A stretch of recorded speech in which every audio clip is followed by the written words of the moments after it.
अस्सलाम वालेकुम दोस्तों, कहिड़ा हाल आहिनि? अल्लाह पाक उमेद आहे हमेशा ख़ुशियूं रहंदो, मुस्कुराईंदा रहंदो। वजह सां तव्हांखे ॿुधाईंदासीं ड्रामा सोप सीरियल ज़िंदगीअ जे बारे में। त अचण वारी क़िस्त में छा थियण वारो आहे त जी हा दोस्तो, जिन तव्हां ॾिठो त ओठे खे रबन वारा खून जे केस में काबू करे हिक जॻह में बंदि करे चौधारी पहिरो लॻाए छॾियो आहे।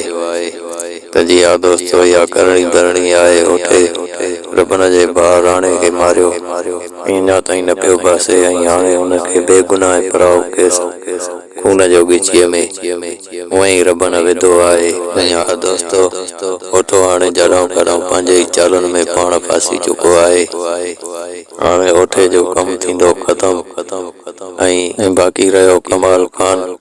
त गफ़ार खान जे अचण ताईं हाकिम खान कमाल खान खे कोन छॾींदो ऐं गफ़ार खान जीअं ई ईंदो ॻोठ वारा सभु हुन सां हक़ीक़तूं कंदा, कालू बि हक़ीक़त कंदो ऐं कमाल खान खे बि सख़्त खां सख़्त सज़ा ॾिनी वेंदी।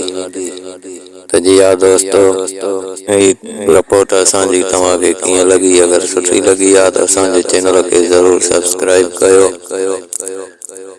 त जीअं असांजी हर अचण वारी वीडियो तव्हां ॿाहिरनि ताईं पहुची सघे। त रखंदा पंहिंजो ख़्यालु। अस्सलाम वालेकुम।